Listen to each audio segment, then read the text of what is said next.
In order to do something you've never done, you've got to become someone you've never been. When you're pursuing your greatness, you don't know what your limits are, so you act like you don't have any. And one of the reasons that Booker T. Washington said, judge a person not by what they accomplish, but what they had to overcome for their accomplishment.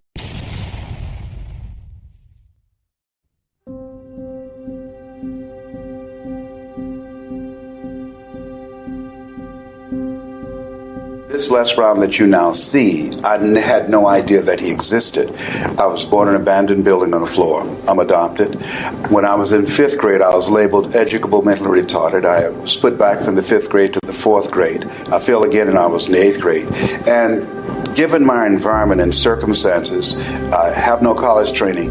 The story I was born into and I embraced was that I was supposed to be poor.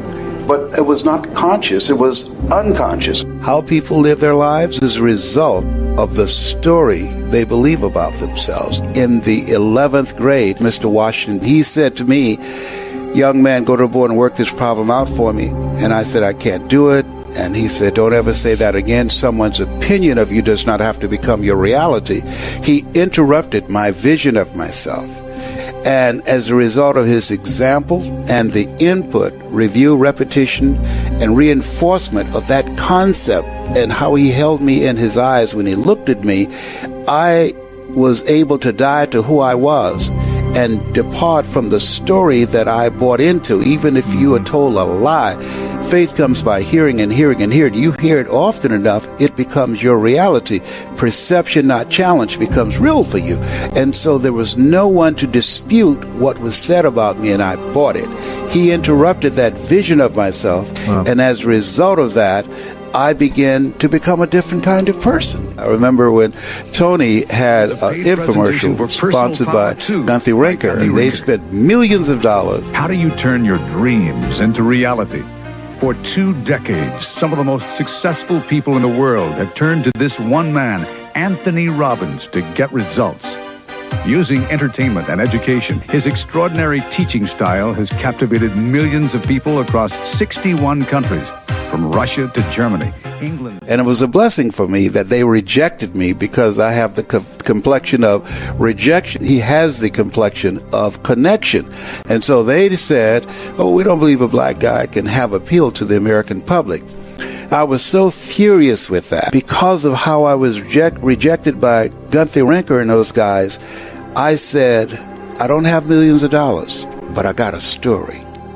And what I'm going to do, I'm going to figure out how to transform audience. I'm going to figure out how to make myself stand out. I don't have the money to compete with them. I don't have the complexion of connection. I remember something that Robert Schuller said, there's never a shortage of opportunities. It's just a shortage of thinking. I said, wait a minute. Impact drives income and referrals. I'm going to focus on training and developing a method and technique to transform people's lives individually and collectively, as Mr. Washington did for me. We all have an energy signature. There are certain people, when I speak, I'm going to reach them. There's some people that will hear both of us, but there are some people, because of your energy signature, that when you speak, they will hear you not just in their ears, they're going to hear you in their heart. And as a result of them being in your presence and under the influence of your voice, when they leave your presence, you will inspire them. I had a guy he texted me the other day. He said, I was in a very dark place and I heard your voice and it brought me out into the light. Yeah. When I spoke in the Georgia Dome, I went to the bathroom 7 times. They knocked on the door. Brownie. I said, what is it? Come out, man. Dexter Yeager, they're pausing now because it's time for you.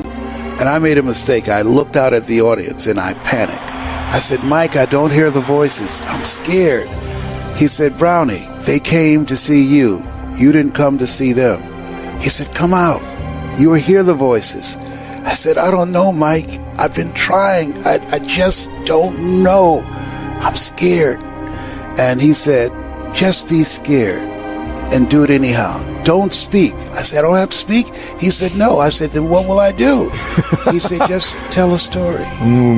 Tell a story of where you are, about what you're going through. and about the golden dream for buying your mother a home. Because stories can be used to transform people's lives. Right? Yeah. Not just anchor the points, but it creates a significant emotional event. And that's how human behavior is transformed. We have emotional memory. A lady came from Australia for me to train her, and she's rather wealthy. And I said, why did you come to me? And she said, I saw you speaking on YouTube in the Georgia Dome, and you were speaking to 80,000 people. She said, wow. And you spoke from your heart, and you held my attention, and I can see you were holding their attention. And she said, can you train me to tell my story from my heart? And I said, yes. And so she started to tell me a story. And so we started working together. Then she stopped for a moment. I said, can you tell me why you want to do this? And she